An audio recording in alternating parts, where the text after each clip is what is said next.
Hey, this is Colin, and I just wanted to welcome you to the Faith Focused Marketing Podcast, a podcast designed for Christian business owners that are interested in building their business using marketing principles that last the test of time instead of chasing shiny objects and the fleeting winds of the new tactics that seemingly pop up day after day. If you're needing help with your marketing, feel free to visit faithfocusedmarketing.com. That's faithfocusedmarketing.com. And with that, let's jump into today's episode. All right. Hey, this is Colin, and I just wanted to welcome you to the first episode of the Faith Focused Marketing Podcast. I am super excited you're here. With this first podcast episode, I kind of want to give a high-level overview of sort of who I am, background, history. I'll try to be as succinct and quick as I can with that, and sort of thought process about this podcast moving forward and what you can expect on the episodes moving forward. And again, just wanted to thank you for being here. So first things first, who is this podcast for? Well, it is created for Christian business owners that are interested in growing their business with marketing, of course, but done in a way that is built on foundational principles, meaning the things that don't change with time, as opposed to talking about all the new tactics with marketing and sort of all the new shiny objects, which not necessarily anything wrong with that. But what I'm most interested in is just talking about the things that don't change with time, which is great because we can apply those principles to different advertising platforms, different mediums, different channels, etc. So that's kind of the high-level overview. Secondly, I'll talk about myself a little bit. A lot of times, if you're going to listen to a podcast, sometimes it's helpful to know, hey, who's the person running the podcast? What are they about? What are their philosophies? Can you connect with them, etc. So that's my hope with this first episode, is to hopefully give you a foundation for you to figure out if it even makes sense for you to listen to the podcast. So for some of you, you're going to listen to this first episode and you'll say, nah, he's not really for me. And that's totally okay. Totally understand that. Don't want to waste your time. For others of you, you'll listen to this first episode and you'll feel like, yeah, I can kind of relate to this, or I'd like to listen to this guy. So let's jump into that now. So quick background on me. Of course, my name is Colin. I am married to a wonderful woman named Lauren. At the time of this recording, I am 31 years old. We have 2 children.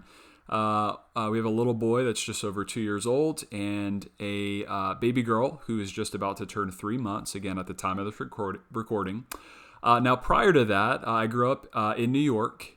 I grew up as a classic sort of rebellious teenager. I played lots of different sports and loved to find myself getting in trouble, experimenting with all kinds of drugs, and of course, at the time, looking to party and drink alcohol and the whole nine, and always finding myself getting into trouble. So that pretty much went on for most of my teenage years until I turned 18. Like a lot of entrepreneurs, or later folks that found out they were entrepreneurs or had entrepreneurial bends.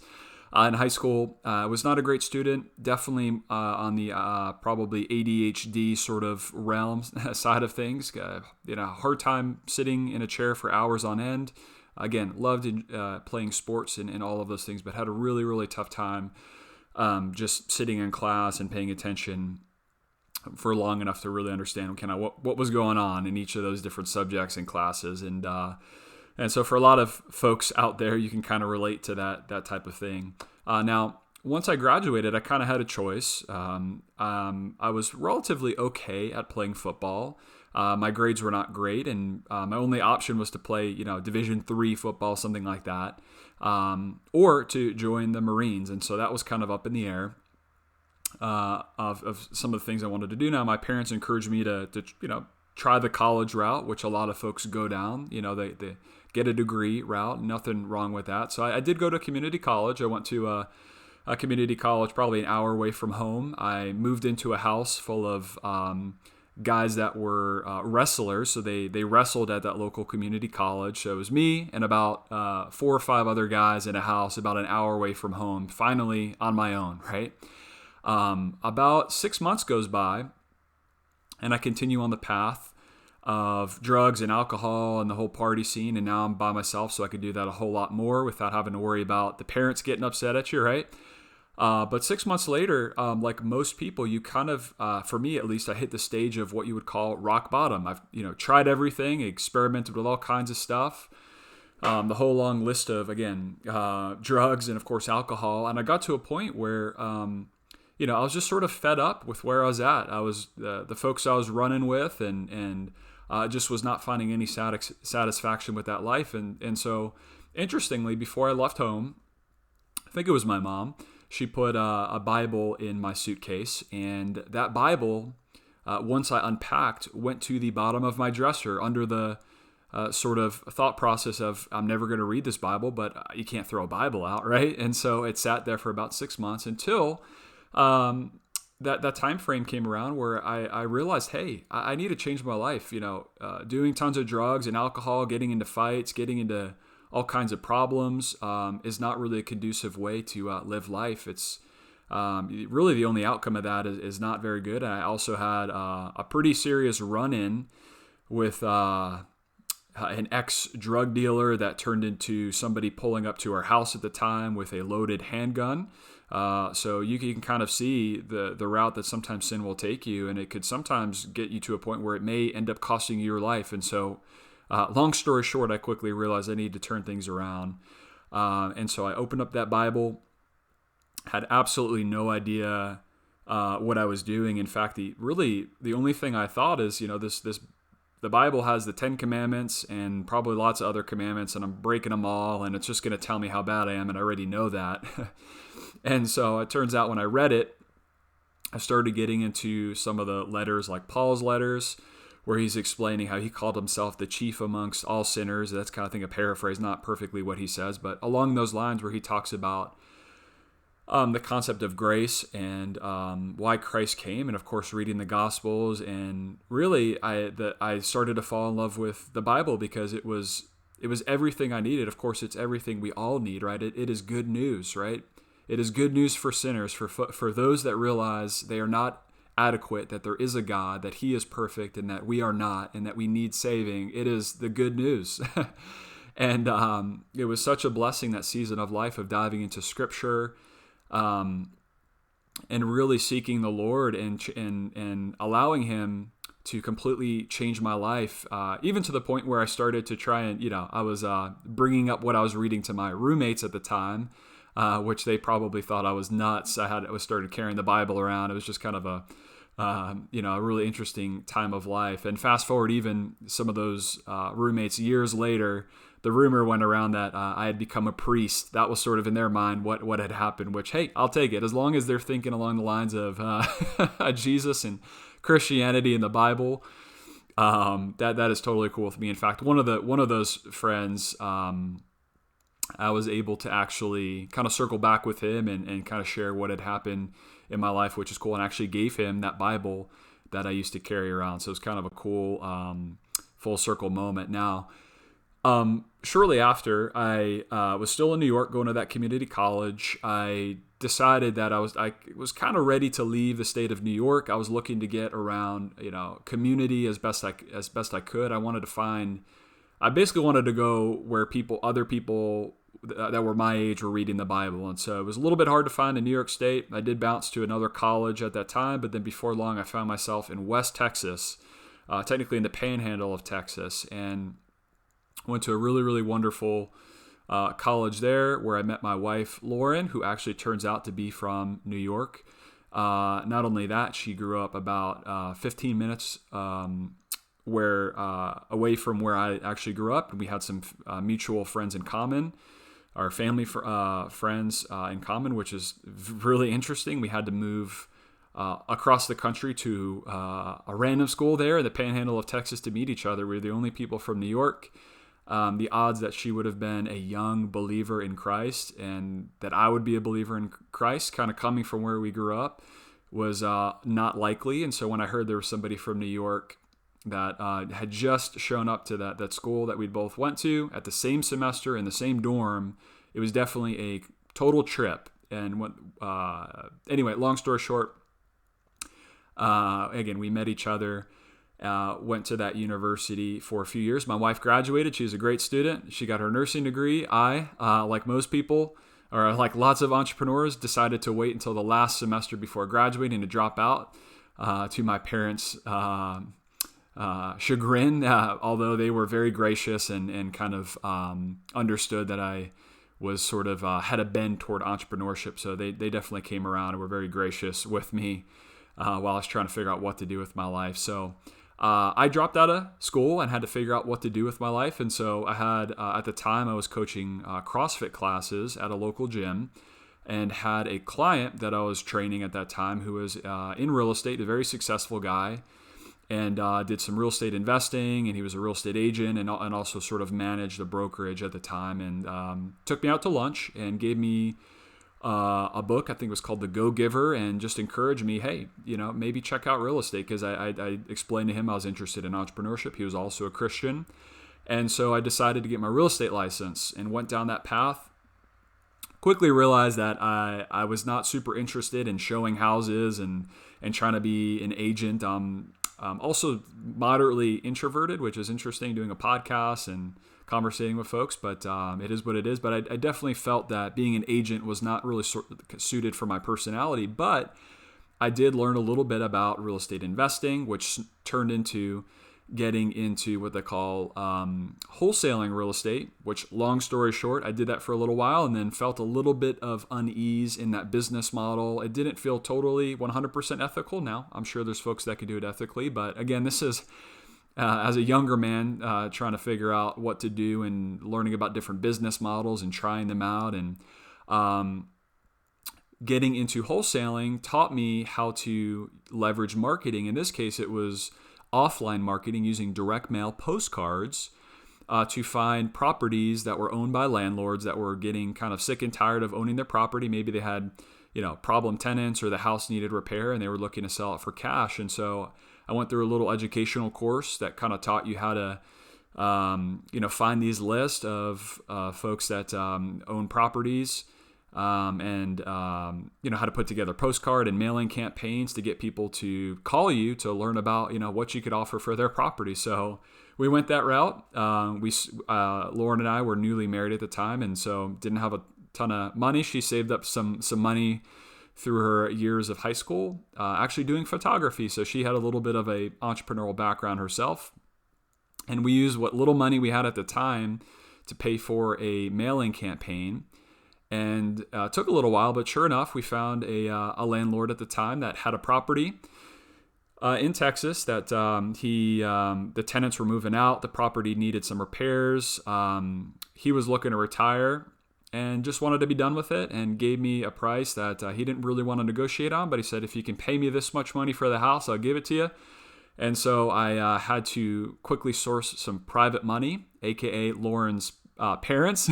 They were, again, you'll see a common theme of definitely supportive people behind us, which is super grateful for. Not everyone has kind of supportive friends or family members behind them when they're getting started in the world of entrepreneurship, and so we definitely had that in our favor. So definitely grateful for that. I showed Lauren's parents the deal. They were happy to fund it.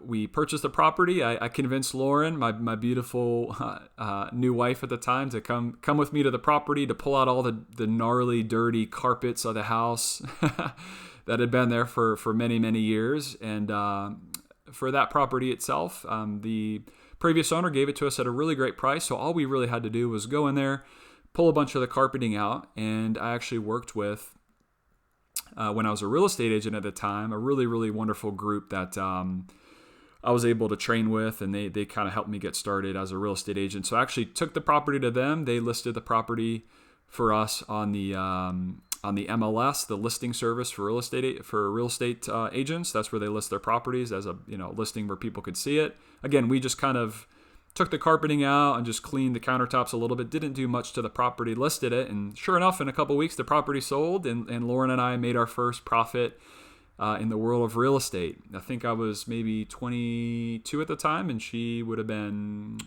20, I guess, or 21, and I was 23, somewhere along those lines. So for us, that was our first foray into entrepreneurship, and that little check we made, it was really great for us. That was our first profit in business. And Fast forward, we moved to a bigger city in Texas. I continue in real estate. I actually start working for a lady in Dallas, and continue on the real estate side. Although working with her, I was in a sales role, so I wasn't really working for myself anymore. But I was continuing to learn the game of entrepreneurship and real estate, and did that for a while. But again, before long, like I mentioned earlier, I just felt a little bit of unease with that business model and kind of the way it works, and working with sellers and maybe not offering them as much money as they could get otherwise. And so I sort of felt a little bit of unease about it. And Lauren and I had been praying. We really wanted to do something together in business that wasn't real estate or that type of real estate. And one day Lauren was sitting on the couch just praying and asking the Lord what we should do. And we had been praying for a while, and all of a sudden it came to her. And she describes her experience as almost as, like having a revelation, or maybe not something as hyper spiritual as that, but she really felt like the Lord kind of, how did she describe it? It was almost like, she said, like a cool glass of water sort of poured over her head. And I should mention, I am not, sort of hyper charismatic or anything like that. So these experiences, I would say for me at least, are not, typical, or they don't happen all the time. And same for Lauren, but it was a really interesting moment for her. She really felt that the Lord was telling her that we should combine her background of photography. Like I mentioned, in high school, she did lots of photography for families, and my short background of learning about marketing, put them together and build a little photography business. So that's exactly what we did. And sure enough, before long, in just in a couple years period of time, Lauren and I were able to work with over 1,500 customers in the Dallas-Fort Worth area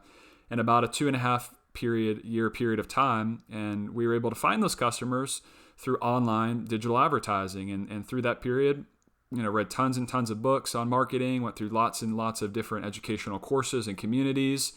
And we really found so much fruit in using marketing, digital advertising, direct response advertising to build our little business. And that was really, really such a blessing. We worked with over 1,500 customers. We had at one point a handful of photographers that were doing lots of the sessions for us. We had a team of virtual assistants that were helping us run some of the day-to-day operations, and it was a really, really very fun period of time. Now, at the same time as well, like I said, I was part of lots of different communities, different mastermind groups online.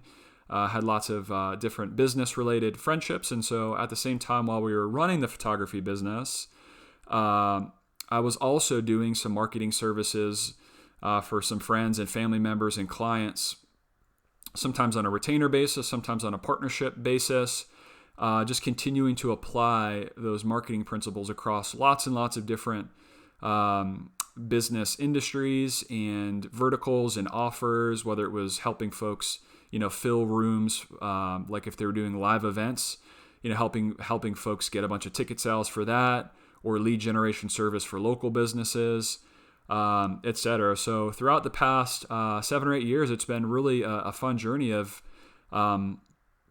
running marketing for businesses that either Lauren and I ran, like the photography business, or offering marketing services for other business owners, and which leads us up to today. So where are we at today? Well, the journey has taken lots of ups and downs and twists and turns.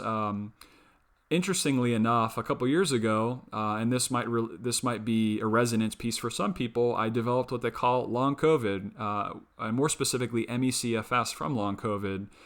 To keep a long story short, no pun intended, I got COVID like a bunch of other people, and it turns out the last infection I got, which was a handful of years ago, it sort of spurred what they call long COVID, which is sort of these long-lasting effects from the virus itself, which for me equates to, I'm still dealing with it, lots and lots of fatigue, things like they call post-exertional malaise, which is, if you overexert yourself physically or mentally, you might almost get couch-bound, and sometimes it lasts for a couple of days or a couple of weeks. And so it's really put me in quite a hard position where I used to have tons and tons of energy. I was working on tons and tons of projects, reading like a madman, and just experimenting with all kinds of business models and working on all kinds of different businesses for clients and for ourselves, to the point where, getting long COVID and MECFS, it actually created quite a bit of a setback for me, and which left me in a spot where Lauren and I have been praying and saying, Lord, what would you have us do in business?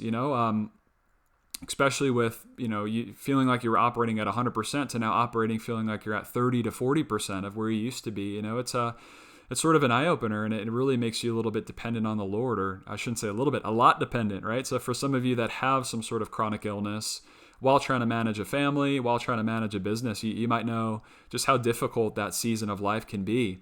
And so it sort of put me in a process where I was basically thinking, Lord, what can I do? What should I do? So Lauren and I started a little hat business where we were making clothing and to see if that was an avenue that we could go. And we were making Christian clothing. I bought embroidery machines. So some of you out there, you might have some experience with embroidery machines. I bought one, again, using our kind of our background of advertising, quickly was able to get a bunch of sales for that business.